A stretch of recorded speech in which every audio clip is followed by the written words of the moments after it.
What's up, guys? Welcome back to the Hustle Kitchen podcast. It's been a while since we've released an episode, but we've got an epic one today.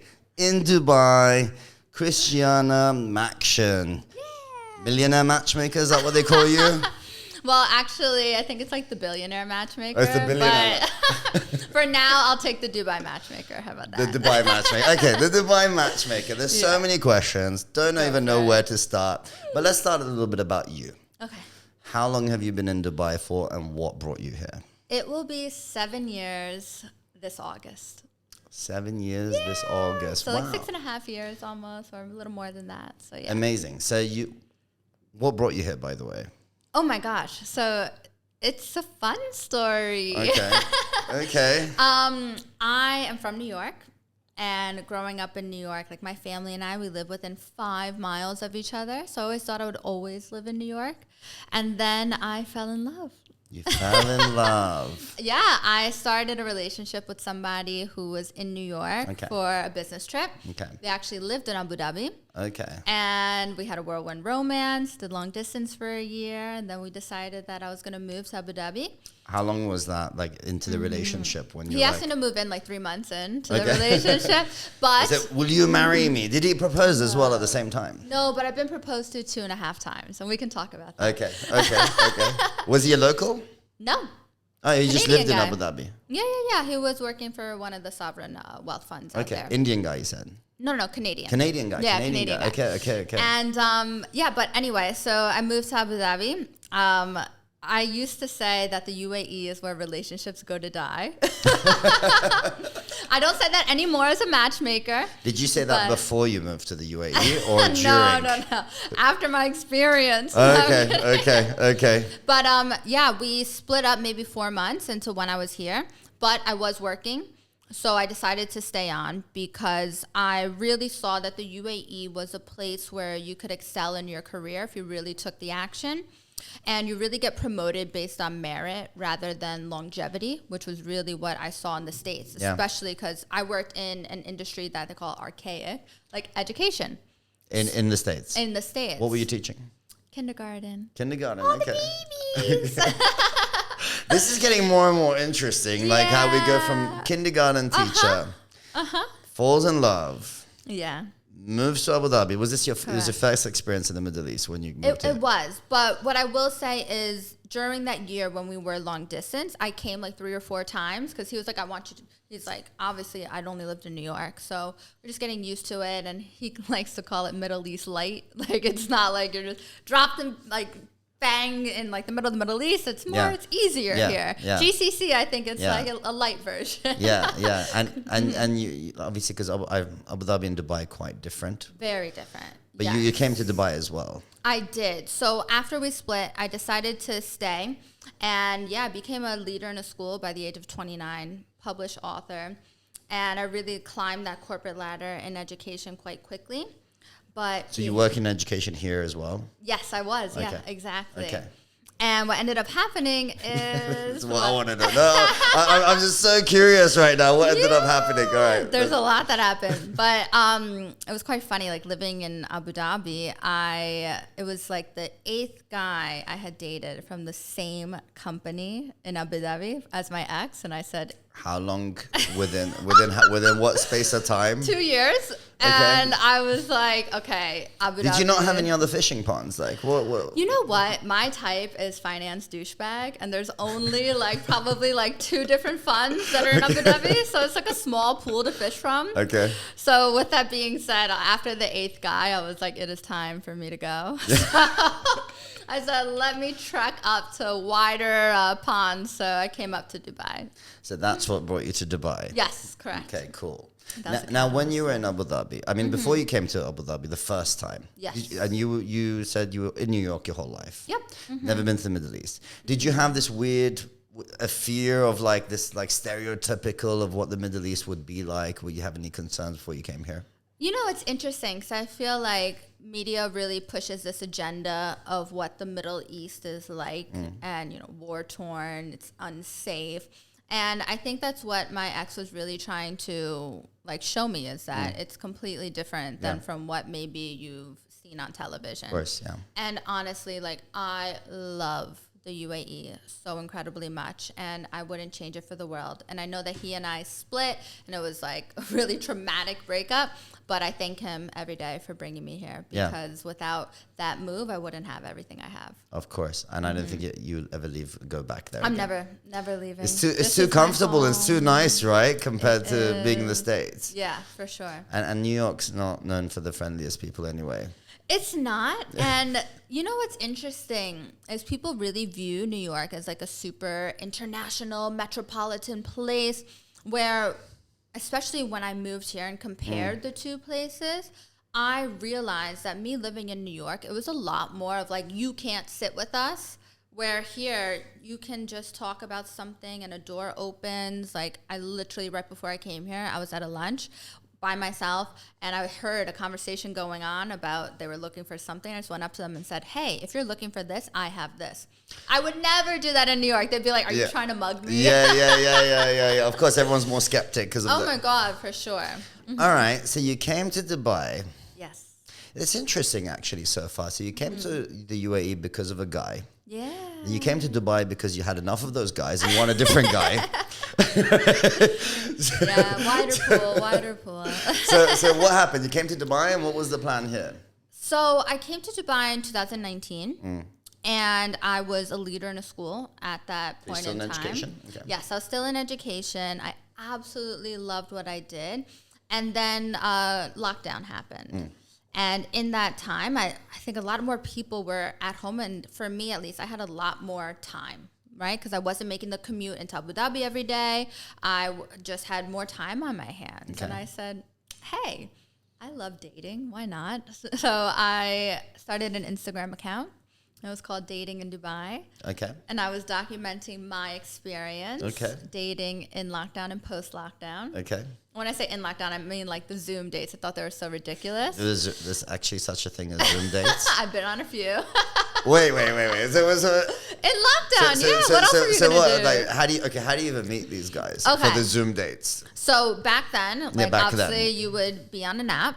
You would Tinder, connect. for example. Yeah, and the way that it worked back then was we would order from the same place. Like, they would send me a meal and we would have dinner together over Zoom. No way. Swear. How come I've never heard of this? It's good you didn't. It wasn't too exciting, trust me. It really wasn't. But anyway, I then was documenting. Did you get all dressed up for it? Yeah, why not? Yeah. Were they dressed up or sitting their pajamas at home, like as with a pizza, you know? Some put in more effort than others. I will say that. Okay, how many Zoom dates did you do? Only 3. Only 3. Yeah, how did they go? Only 3. I mean, they were fine. Some poorer than others. Like, it was fine. But after lockdown, so we're only really in lockdown for a shorter amount of time. Dubai was the shortest time. Yeah, compared to a lot of other places. So then I was documenting outside of lockdown or post-lockdown. And I think people were really attracted to like my empowered dating standpoint. Dating with very high standards, zero expectation. Yes. And that's where the idea came to me for the matchmaking agency. Okay. Yeah, you can ask me more. Go for it. Okay. I see it burning in your brain. So whilst you were blogging, you're just sharing your own experiences of what's going on. And is this like where, like, for example, I noticed some of the content in your account, let's call this guy Frenchie or whatever. Let's call this exactly guy what I was doing.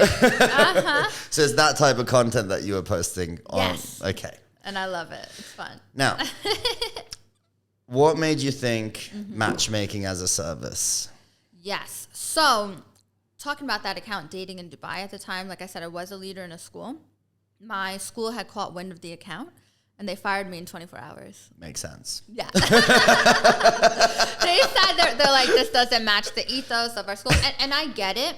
My argument was that all the success that I have inside this building shouldn't be affected or have no bearings on what I do outside. But I'm so happy that happened. Could have been the best thing that happened to you. Exactly. Because it actually encouraged my pivot. And when I did have this account, like I said, men complain about this, women complain about that. But in all honesty, like the most amazing people I have ever met live here in the UAE. Okay. So I said, I want to be the bridge that connects them. Okay. And the one post that really inspired me to start my matchmaking agency think it was Loving Dubai, put out some kind of post about a job opportunity to be a date manager for somebody. Date manager. You remember this? I saw you. A date manager. A date manager. For someone specific? Yeah, for somebody specific. It was like 25,000 dirham a month, but you had to be Russian speaking. And obviously I don't speak Russian. So I said, wait, people are looking for this service. So then I did some research and I said, I'm going to open up a matchmaking agency.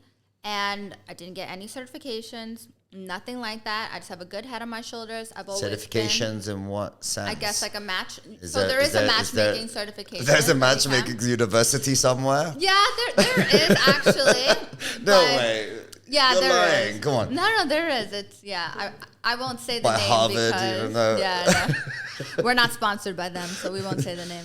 But it's like a 3-year course or something. But no, I think it's like you can buy it and then you're a matchmaker. All right. I think that you either have a knack for it or you don't. Okay. And I've always been a connector my whole life. Okay. And I thought about what would people want here in Dubai. And as you know, like there's a different level of service that people expect here. And really like that whole mentality of outsourcing everything. Yeah. So I basically was like, here we go. I'm going to create my matchmaking agency. Matchmaking outsourcing. Okay. There So you you're go. the date. Okay. Mm-hmm. So you started this thing. Yeah. Is there a trade license for this? Like There matchmaker as an activity? Not matchmaker. It's more about consultancy. So you're a consultant. Yeah. Mm-hmm. All right. So you start this consultancy. How'd you get the word out there? Yeah. So before I started, right? So this was at the time when they had introduced golden visas, work remote visas, retirement visas, a massive trend from people renting to buying property here. So I really saw this as people viewing the UAE as more of a permanent place rather than a transient city. So I consulted a legal team because I was like, is this legal to do this here? So then we put together all of my contracts, all of like the policies that we have in order to ensure that cross my T's, dot my I's. And when I first started, this was October 2021. Oh my goodness. The first article I ever got published was in Cosmo. And No way. Yeah, Cosmo just pinged me on Instagram and said, hey, can we get your opinion on this? And then ever since then, I have been in over 80, now probably over 90 media mentions across the UAE and UK. Oh, I'm going to be in Kuwaiti News next week. No way. That's insane. Okay. I love it. Because obviously, I mean, it's exciting. Yeah. Because I think it intrigues people. Yes, for Because sure. it's very taboo in a lot of in the GCC. Maybe least taboo in Dubai, but if you look at it in other countries, like it would be insane, right? So when you started, or how does the service work? That is actually that's everyone watching this would want to know. How does your consultancy work? So my first package ever was 10,000 dirham. That's like 2,700 US dollars. And that included a whole kind of like coaching session, getting to know you as a dater. And then you got 3 matches, right? So 3 first date matches. And it had no timeline on it. Obviously. No timeline in what sense? No timeline meaning that you could date somebody for 6 months and come back and you still had 2 more matches left. Oh, okay. Or you can go 1, 2, 3, bang it out, and then see a second match. That's a good package. Yeah, now though, because we have, You got too much demand now. yeah, I mean, yeah, there's a lot of demand for it, but also I have a global partnership now. Okay. So my partners are, have you ever seen the show Millionaire Matchmaker? So Patty Stanger's my partner. No way. Yeah. Okay. So, I haven't actually watched the show, but when I was bringing up your name, everyone's like, you mean like Millionaire Matchmaker? Like Millionaire Matchmaker. I was like, okay. Exactly. So Patty and her team, and our other part of our team is Sync Matchmaking. So we are a group of 6 expert matchmakers that matchmake globally. Okay. I run GCC, so Middle East, but really focus GCC and the UK. Yeah. But we have the largest matchmaking database in the globe. We have over 40,000 members currently in the our GCC? database. No, in the globe. In the globe. Yeah. Okay. Yeah. So, How many of that is in the GCC and the? So I started building our database. It's been a year and a half, and we have thousands. You have thousands. Yeah, thousands. Okay. So, it started out as 3. Yeah, you want to know what it is now? Yeah, I'd love to know what it is now. So we're the only agency that offer unlimited matchmaking opportunities in your membership. So when you join with us, you tell us what you would deem success, right? And what you're looking for. And then we basically tell you, okay, we think that we need this amount of time in order to help you achieve your goal. Okay. So dependent on that, that's where basically your membership is. And for example, like you can have 3-month membership, and that's unlimited global matchmaking opportunities. And we do all the concierge behind it, interviewing, vetting, planning, booking, confirming, managing feedback. And those packages start at $30,000 US. 30,000 US dollars. Yeah. That's a nice upgrade from your 2,500 US. The thing is, though, is that we have the systems, we have the database. Like, it's completely flawless. That's for 3 honestly. months. Yeah. So what's the 6 month, 1 year? Yeah. So it just Or depends. is it every right? 3 months you renew? No. So for example, our longest contract that we have out right now with somebody in the GCC is an 8-month contract, and that one is at 75,000 US. $75,000. And yeah, and we just completed a contract with a guy where he paid 150,000 US. For how long? He found his wife in 8 months, so it was meant to be 12 months, and he found his wife in 8 months. Okay. I'm sorry. There you go. We got to go back. We got to go back a little bit here. All right. So clearly, the reason you're like a millionaire matchmaker or billionaire is because the price range automatically is a filter. Correct. So a brokey can't afford your services. But you can join the database for free. Anybody can join the database for free. So join the database. Do you have women coming to you to find men? So we usually only work with men. Okay. That's like our niche because we have such a large database of women. And we're in a very fortunate enough position where we get to choose our clients. Okay. And our clients go through a vetting process. Like we have, I can't tell you what we use, but we have lots of your clients, the male clients, right? Oh yeah, we vet them before we even vet accept them. Vet them for what? Authenticity. Okay. Authenticity, for sure. And I'll just leave it at that because the reason why the women join our database, not only because when you go on a date, there are strict rules. Like it's really clean. You go on the date, you have a good time, you come back, you give us feedback. Either you want to see them again or you don't. There's no contact numbers exchanged before or after. We don't share full names. But it can be done during. If they get along, it's a natural progress in any normal date. So what makes us legal in this? Is this a monitored date? Like no, it's not monitored, but we do have a chaperone come along with them. No, but we do have policies in place to keep everybody's confidentiality From a legal perspective. Correct. But it doesn't stop what happens on a date. And then we also have, can I say, okay, so you also can't get romantic on a date. I don't want to say the other word. No, it's in our policy. But there's just two adults meeting each other. But this is what keeps us legal in this country. But they can outside of the date that you've set up, whatever you've set up. Whatever they do after that. So we basically take over the first date. The monitoring. You organize the first date. We organize the first date, and then afterwards, when we get feedback from both parties separately, that's when we get consent to either share contacts or to not. Okay. And that's that. And then they can do whatever they want. And they can take the relationship wherever they want after that. But we also, as part of your membership, will guide you through that relationship. So for however long? However long your membership is. So explain to me, like, guiding you through the relationship. Oh, this is amazing. Yeah. So how would you guide someone? So are you guiding both or are you guiding the guy? Both. Okay. Yeah, because we want to ensure success for our clients. For example, I just got off the phone. It's okay that he snores. Don't worry about it. No, I just got off the phone with one of my clients. He can go to the gym and lose weight later. Yeah, maybe. But I just got off the phone with one of my clients because when you fill out a profile on our database, we collect a lot of information from you. And he asked me, what's her favorite flower? So I have that information. So I sent him, these are her favorite flowers. So then he sent her a gift. Okay. Yeah, nice. Things like that are nice. So not actual like, oh, she said this, so you tell her that. No, like I've only had not a shoulder to cry on sort of guiding. If you're our client, of course, we help you with everything. But for the most part, I mean, it's just a guiding hand there. They ask us for things. So these guys, okay, now I have to ask this question. So these guys are obviously wealthy guys. Correct. And some are billionaires, I guess, from the Billionaire Matchmaker. Yeah. So you got the range. So would you say the poorest person in your group is still wealthy enough? Correct. Now, Are they just not cool? No. They just ugly? No. Not social? No. Don't have confidence? I think that we get a wide range of clients that come to us, but some of the very Please tell us common more. factors. Well, the commonalities between them is that we have a lot of founders in our group. Founders. Or business owners, right? Fine. Who maybe had their head down building a business, building a few businesses, and they have a close-knit group of friends, and maybe they don't have the social network where they have opportunities to meet people who are a good partner for them. So that's where we come in our database, in our systems. So they're actually good-looking, confident, Yeah.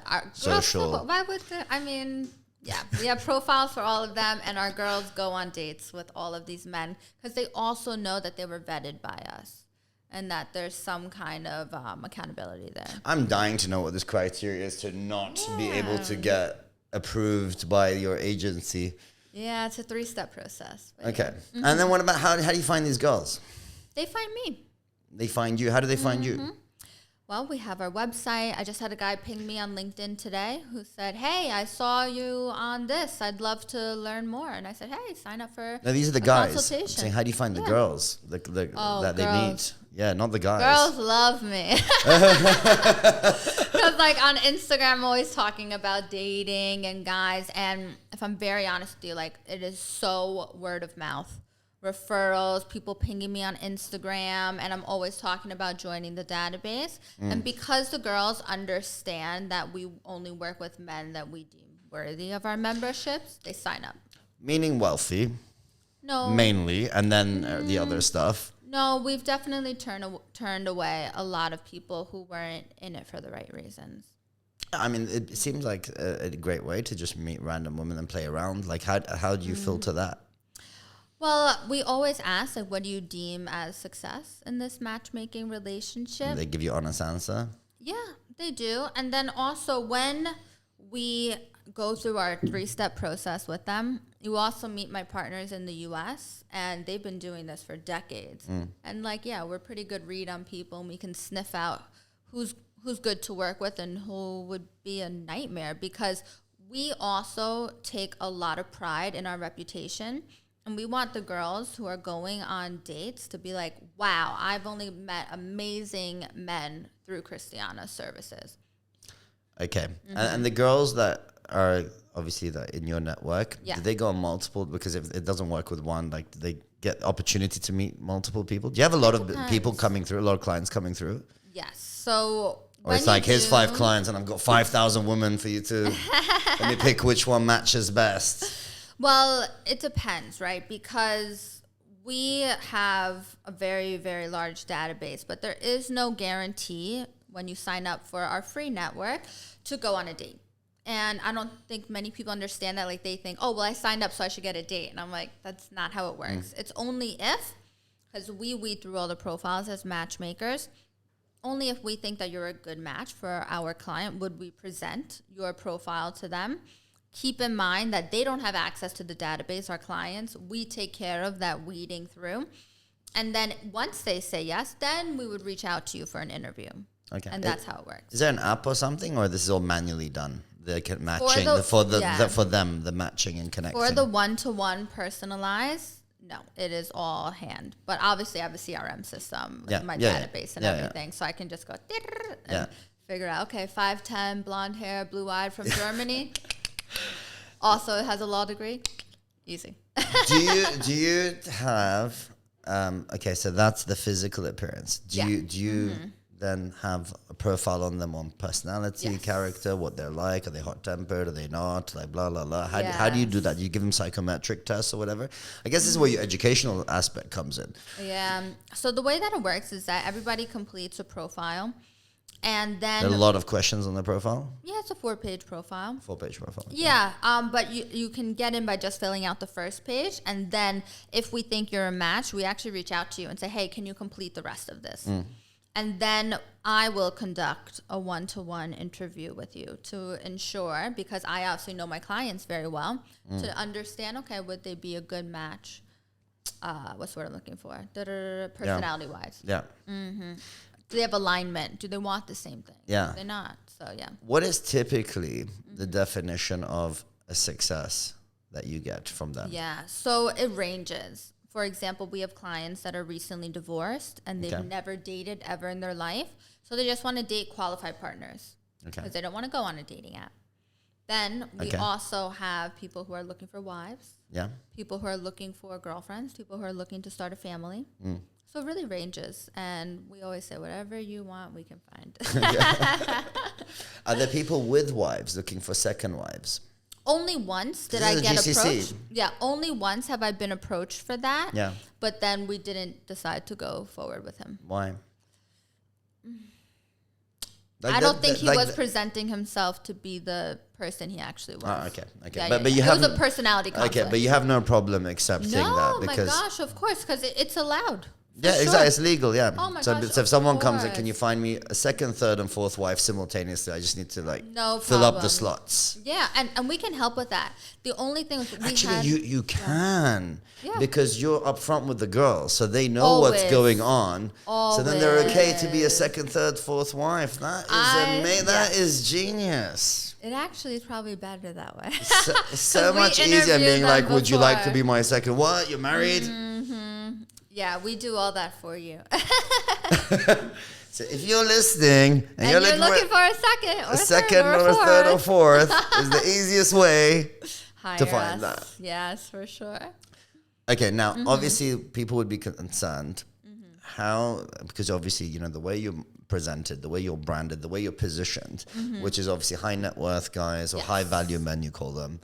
So high value, high net worth. No, it's two separate things. What are you targeting? I think that you can be high value and that doesn't have any bearings on what numbers in your bank account. So you're targeting high net worth men or high net worth men, basically. High net worth not is high value. the clients that we deal with. Yeah. So you're high net worth men, right? Clearly, the number one question that I would have, I'm sure everyone would have, is this not just attract gold diggers? No. And anybody who is fearful of gold diggers probably doesn't have any gold. Let's be honest. I've heard you say this before. Right? I've heard you say this before. Men who are wealthy and can provide, that is not even a blip on their radar. No. By the way, it's not in the sense of she's with you for like giving her cash or whatever. It's in the sense of the guy's trying to find genuine love of someone who genuinely likes him. Doesn't matter what he's spending. Yeah. Saying, does this not like then filter that? It surely would attract someone who might not genuinely like this person, but loves the lifestyle. Well, what we have in our database when you fill out a profile is all the questions that we ask, we can figure out what your motives are. And on top of that, if I'm very honest with you, I've had clients that said, I know what I bring to the table. I'm looking for somebody who can appreciate that. So there's that. Yeah. We have everything. There's a shoe for every foot. It really is. There is a shoe for every foot. You know, I remember seeing one of your clips and it said, going for coffee is not a date. Correct. and then I was like, I actually went on a coffee date a couple of days before watching your clip. And I'm like looking at it. I was like, in Bahrain, coffee is a date. Okay. I think anywhere coffee is a date. Isn't it? Not in my world. Why would coffee not be a date? Okay, well, firstly, the way that I see it is that coffee implies that it's going to be a short meeting. Not necessarily. Could love coffee. Number two, it gives more of a businessy vibe than a romantic vibe. And for me, if I'm meeting somebody with the intention of it probably turning into something like a romantic relationship, how dressed up can you get for coffee? How sexy is that conversation going to be? And in all honesty, I mean, coffee is what, $6, maybe $7 now with inflation? So if it was a Jamaican Blue Mountain coffee at $200, would that make it better and be a date? No, I just don't think it's sexy. A coffee isn't sexy to me. Like, even like, just like, I don't drink alcohol, but I like when somebody invites me for drinks. Yeah. I'll have a mocktail, I'll have a water. And I think like that sets the mood differently than let's meet for a coffee. So is it okay to have a coffee in a fancy restaurant where you would have drinks, but he doesn't drink alcohol either and he's having his coffee? Yeah, I mean, I don't drink alcohol. Is it the so it's location fine or for the beverage? me. Actually, I was having this think debate. it's the I was having this debate location. with her. It's like, is it Yeah. the location? Is it the beverage that makes the difference? It's If it's the a coffee or if it's an location. alcoholic drink, that's the difference in a date and a non-date. No, it's definitely the location, because I think about what I would wear to Starbucks and what I would wear to a restaurant. Yeah. So So for it's the me, location. it's the vibe. Yeah, and also, yeah, there's more effort when you're going to a restaurant versus a cafe. Yeah. Yeah. I basically realized something about myself. Let's say, okay, that I'm very anti having a drink on a first date, I think that's fine. because then you Perfect. don't know if you like the person or it's the alcohol that likes or if, the person. Yeah, or if you're like induced. Yeah, exactly. Yeah, exactly. And the next day you're like, huh, is this the same person I was talking to yesterday? Like, For sure. I think you can like anyone when you're induced. Of course. I mean, can I say something a little controversial? Okay. If you say anything, this is the Hustle Kitchen It's podcast. Okay. I was listening to a song the other day, and it made me laugh so hard. She said, "This is to all the people who went to bed with a 10 but woke up with a 2." And I was just laughing so hard, so I was like, "That's the thing." Been there, done that. Sadly. Whoops. That was actually a rule of mine: never date a makeup artist. Oh, that's funny. Okay. Yeah, I was like, you can stick to the same. Like, it's fine if you always look the same way. Yeah. Yeah. So that's why I like fine. coffee dates, in the non-dressed up way, in the casual look. Because I was like, if I like you like this, then you're gonna look Have way lunch. better at night. Have lunch with somebody then. Okay. And I would invite them for lunch or for breakfast, right? Yeah. Do that. So they're not dressed up and they're not going all in, because then they can always look better, right? If you like them at Do their that. worst, you're gonna love them at their best. But you also don't want them showing up at their worst. I think that's weird. Like, everybody wants to impress one another, period. But if you're looking for somebody who's maybe more For long term. natural, Yeah, natural. then I would Natural. say, yeah, do that. You know what could be fun as well? You want somebody more natural? Go do a workout class. That's fun. But then, and that's like, isn't that like the worst place technically? Like, you know, they're like, if you're they're like both never into fitness? approach a girl during workout, whatever. She feels weird, No. sweating and la la la. You know. No, my gosh. I get approached all the time after a workout class. So is this your new fishing pond now? No, I don't fish. Are you in a relationship? Many. Can't pin me down. No, I don't fish. You need to attract. I don't think, I think as a woman, I totally believe in traditional gender roles. Mm-hmm. A man should be the one to approach. A man should be the one to take action in that sense. So, So the man should be the man and the woman should be the woman. in my I totally agree, by the way. I totally, and isn't that Yeah. much better? So like, I'm guessing like when you were in the States, Yeah. it's different. Like You- with this yeah. whole movement today, you know what I mean? It's like, I haven't been in the States in like almost 7 years, but even when I was, I've always been in traditional Yeah. relationships. yeah. Yeah. And like here, it's obviously very traditional. It's Very tradition. traditional. And that's what I actually appreciate about this region, is that it hasn't kind of swayed in a different way. It is very traditional. Yeah. Okay. So, but you're not looking for serious relationships yourself. I am open to something, but right now I am building 3 different empires. So if you're somebody who can motivate me and inspire me, sure. Sure, I'll take you on. As long as you don't distract me, I'm good. All right, I'm putting these notes down for my matchmaking consultancy. Basically, Exactly. okay, let me ask you this question then. It's actually good. So I would love to, because I know we've had the CB the marriage. It's technically a marriage matchmaking app Okay, for you guys. for us, and it's a GCC only.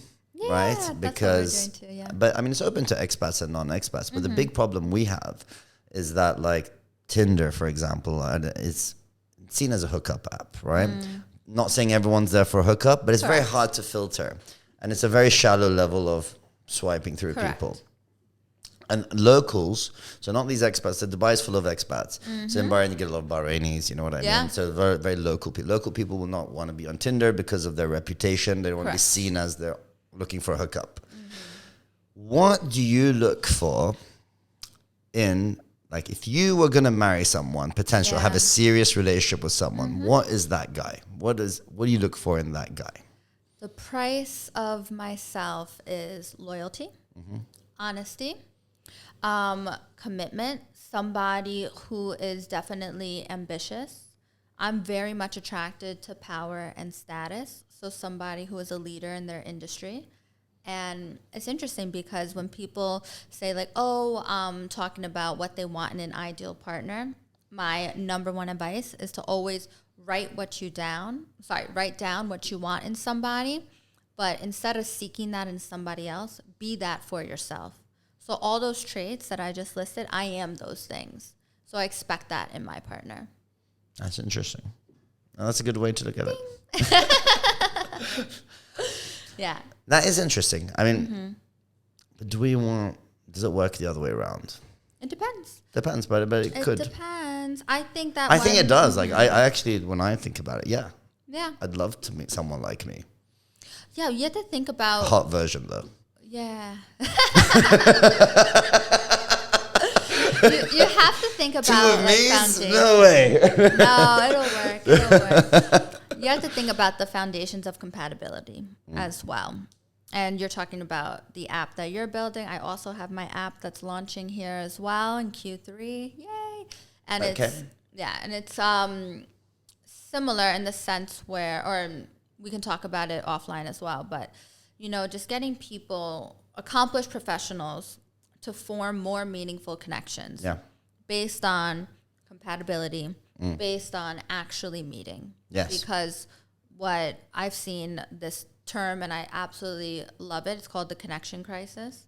The connection crisis. And I was reading a lot of research, and it says by 2040, 45% of women will be single and childless. Yes. By 2030, 61% of men will be single and lonely, or depressed is what they were trying to get at in the article. Okay. And I want to combat that connection crisis because with everything that we have now, access to the internet, access to information, all of this, we forget that humans need humans. Yeah. And that whole human aspect, like physical touch, emotional connection, intellectual connection, I want to bring that back and really have that be the core of compatibility and the core of humanity. I love that. You're saving the world. It's like Mother Teresa for love. Exactly. So, what was the percentage of women being single and 45. childless? I think that's a low number. Like it's going to be like 80% or something like that. I think it's crazy. Yeah. Who's actually married? Like I haven't. Do you not notice? It's more rare to meet someone who's married and in the first marriage and still married, than just meeting someone's like a divorced. Like divorce becomes so commonplace now. What's interesting, I was asked recently on a podcast, and they said we were talking about dating in like different decades, 30s, 40s, 50s. And somebody was saying, oh, well, your pool might be smaller if you're dating in your 40s or 50s. When I said, I was like, actually, I don't think that way because a lot of people do go through divorces. And divorce used to be seen as like, it's a failed relationship, when in actuality, maybe it's empowering. And it's a time where, hey, I'm not getting what I want from this relationship. Just crash with the ship. I'm going to find somebody who will. Yeah, I disagree with that mindset, by the way. Like for me personally. Oh, like, if you're not meeting my standards, bye. See you. Next. but then your standards should have been set from the beginning, right? But some people grow together and some people grow apart. Yeah. Some people elevate together, or one is elevating and one is depressed. So why then be in that relationship where you feel like you're being brought down? I don't think it's that. See, I mean, there is an element of that. But I think like a man will ship with the sink. Will sink with the ship. Sink with the ship. A man will sink with the ship. Sorry. That's you. Is that me? It's okay. Your phone is ringing on your watch. Yeah, but okay. Yeah. Anyway, a man will sink with the ship. If he's happy, not happy, doesn't care. He made the choice. He'll stick with it to the end. When the woman gets unhappy, she leaves. She wants a divorce. That's why divorce is mostly initiated by women and not men. It doesn't mean the guy was happy. He just puts up. But shouldn't everyone... And I think, when people have kids, you should just put up. You don't have kids, great. No. Just go do your thing. I think that if you have a family, of course, there's an added element to that as to whether or not you stay in a relationship. But I also think that a way to like avoid that, if you want to be with this person and you see and you feel a true connection with them, is to have a relationship contract. What's a relationship contract? Now, okay, this is interesting. All right, I like this. What is a relationship contract? So a relationship contract, in the essence of, think about like a lease on a house or a lease on a car, right? There are certain terms that go into it. Okay. Let's say you and I are in a relationship and we've been together now, right? Yeah. So now it's time for us to create our relationship contract. These are the things that these are the things first that I love about our relationship. That's important. Appreciation is so important in relationships. These are the things that I love. These are the things that you do that make me feel so loved. This is my wish list of things that I want. I would like us to do more of blank, blank, blank. And then you have the same opportunity to say that. We sign it off and we review it 3 months, 6 months, 9 months down the line. Have we reached these goals? Have I met the expectations or standards that you set forth for me? And how can you reevaluate that and come together to have a happy, healthy relationship? Communication. Do you know what? Absolutely. Communication is everything. And the biggest problem is that there's lack of communication, right? So like people go into a relationship and they have the lack of communication as to what he really wants, or from her side, what she really wants. Yeah. And so then you get to a point where it's like, okay, I don't want to hurt her feelings, blah, blah, blah, blah, blah. Now this relationship contract, I love it. Yeah. I love it. I just don't trust the woman to uphold it. She'll be like, screw your paper, screw this thing. No, you're this, you're that. Because men are logical, women are emotional. So I could be like, yes, I signed that contract, so I have to do this. But she's getting like, the contract doesn't make sense to her. Would it be upheld on the female side? Well, that's something you need to discuss with your partner. I just don't see them holding that, you know? I don't know. I fancy myself a very logical, practical human being. You seem to be, yes. I am very practical. But many people are not. I think, though, then is that the right match for you? If you're seeking somebody who is logical or practical in that sense, then maybe it's not the right match. No, I just want someone to uphold the contract. That's all. That's why you sign it, and that's why you revisit it. And if you're worried about it not being upheld, then put a limit on it. In 3 months, we're going to revisit this.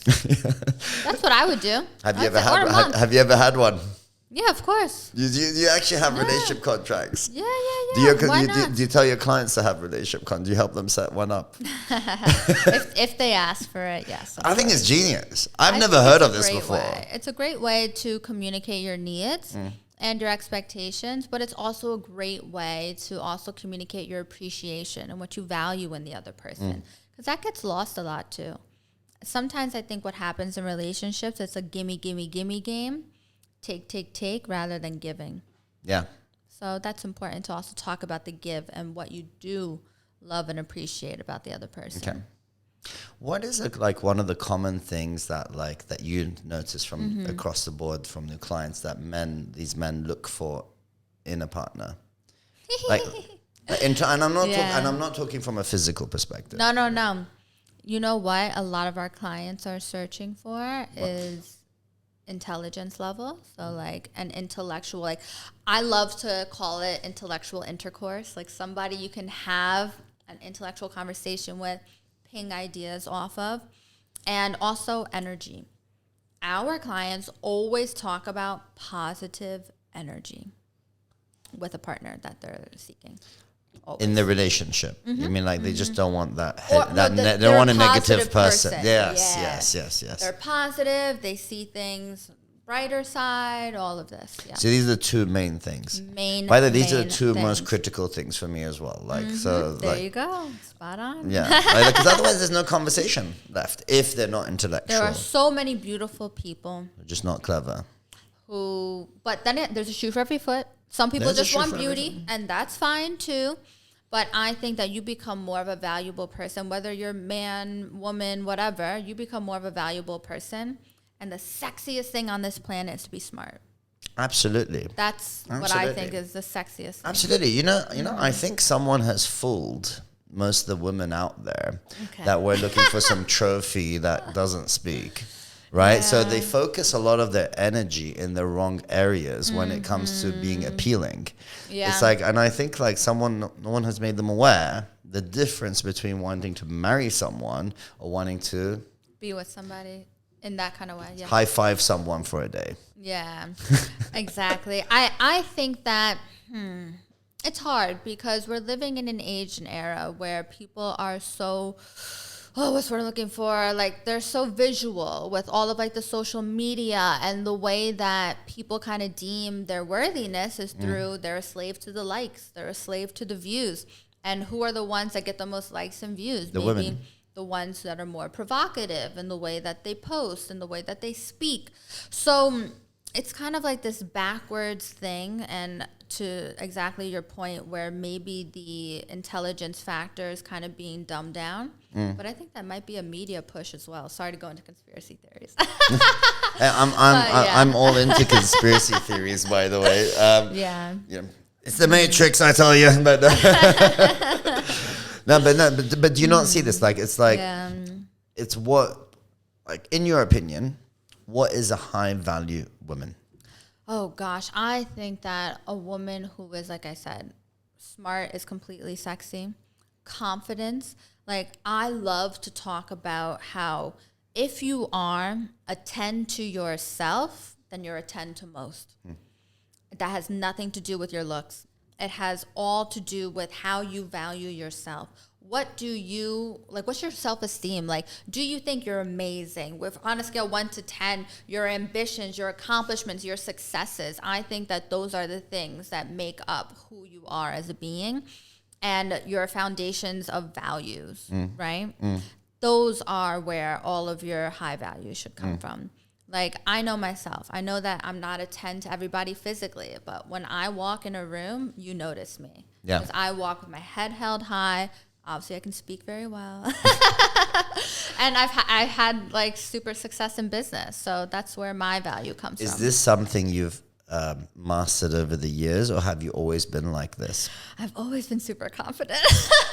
But I also think that, but I feel like, I mean, I don't know you, so I can't judge. But I find myself a very good. I can read people very well normally, right? I feel like New York you is not this version of you. No, definitely not. And I used to put a lot of my value in who my partner was. Absolutely, that's how I. That's why you kept going around. Can't be alone. At that time, whilst you were growing, you realized you don't need a man to be the woman. Well, I also don't like that phrase, you don't need a man, because I love men, period. And I think that a partner is definitely something that can elevate you. I do believe that once I found those successes and accomplishments in myself, I put myself on a pedestal, which then makes it maybe harder and a larger barrier for somebody to reach me, essentially. Can you tell me when that transition happened? Yeah, for sure. I think it was, I would say when I started climbing that ladder in education and like becoming a leader in school at 29, a published author at 29, I did that all by myself. I was like, I'm going to do it. So I did it. Even when I lived in Abu Dhabi, I became a spinning instructor. I became a Pilates instructor. So I was like, I can do it. Why not? And when I had that shift in mindset of anything I can do, but take action towards it, definitely. And of course, like when I started this business and we've had the success that we've had, launching of other businesses, that also adds to that value. So this was like after you launched your business? Or it's from the books and stuff like that. It's interesting because I feel like I've always had confidence and I've always been able to speak on many different topics. Like my father, he raised me to be a dynamic person where I can speak on politics, I can speak on sports, I can speak on physics, I can speak on anything basically. And with that, like my dad used to always say, he's like, you're a Gonzalez, damn it. So like I've always had that kind of attitude. But I think that I found more self-worth when I was building my own successes and accomplishments. That's amazing. Yeah. So initially, when you were dating a couple of guys, right? Yeah. Were you looking for love? Like, by the way, why do you date? Why do I date? Do you date? do you date like for like? Well, no. I mean, different people have different reasons, right? Yeah, this is true. And I'm saying, what is your reason? Like, what are you really looking for? Well, my long-term goal, obviously, is to be with a partner that I feel empowered by, that I feel inspired by, that helps me achieve more and more in my life. Like, I love that, and I want to find that. Not find that in a partner, but I want to have that in a partner. And, yeah, that's why I date. I mean, it's interesting. Like, I'm not a person, like, now in my life because I am, like we mentioned earlier, I literally work 24/7. I don't have time, but I make time for people. So if you're a person that I deem worthy of giving my time to, then I will. But if I don't, then I won't. And so you haven't found that yet? Like that person that fits the bill? Not yet. I mean, I'm talking to a couple different people at the moment, but nobody that is Do they really, know? Maybe they will after this. But I'm also in a space where I'm building so much that it would be an amazing, it would have to take an amazing person that I would want to take on that journey with me. So, okay. That's interesting. So you're just trying to find it, but don't you think? I'm not trying to find it. Like if you can manifest, I believe you manifest. I believe in manifestation. I believe in the law of attraction. Me too. So then you don't need to talk to a couple. I'm saying the right one will just come along at some point, right? When you've manifested who that person is. I write in my journal. I know. I know what he's gonna look like, be like, make me feel like. So Okay. We're almost there. That's it. How old are you now, by the way? 34. I'm Okay. just a young kid. Are you the type of person who's looking to have kids one day? If I were to have children, it would have to be with somebody who I'm extremely happy with. We have a healthy relationship. But because of all the things I'm trying to build, I would want a family, but through surrogacy. Okay. I mean, each their own. Yeah. Is it because you don't want to go through the fitness side, going through that Not the thing? fitness side, but I feel like I'm building so much, it would take a lot of time out of that. And this is not to You are decrease really the driven. value of anybody. Oh, extremely. I'm going to be a billionaire by 2028. 2028. Do you Yeah, know 5 when it's years. going to happen? So we're 5 years away. Yeah. Before I'm 40. All right. Easy. We've got to stay friends till then. Yeah. If you don't find anyone, let me know. No, but I love it. When did you change and be like, I'm doing this? I'm sure something changed in you at some point where you're like, that drive came, that goal was set, and nothing's coming in my way. When did that come along? I don't want to put the onus on a former partner I had, but I would say going through a very traumatic split with somebody probably sparked that fire in me to then climb the corporate ladder in education. But I think honestly, like being told no and getting fired from my job, I've never been a meek mouse. Never have I ever been a meek mouse. And I've always spoken my piece, even when I was 22 and I was working in another school. Like I've always spoken up.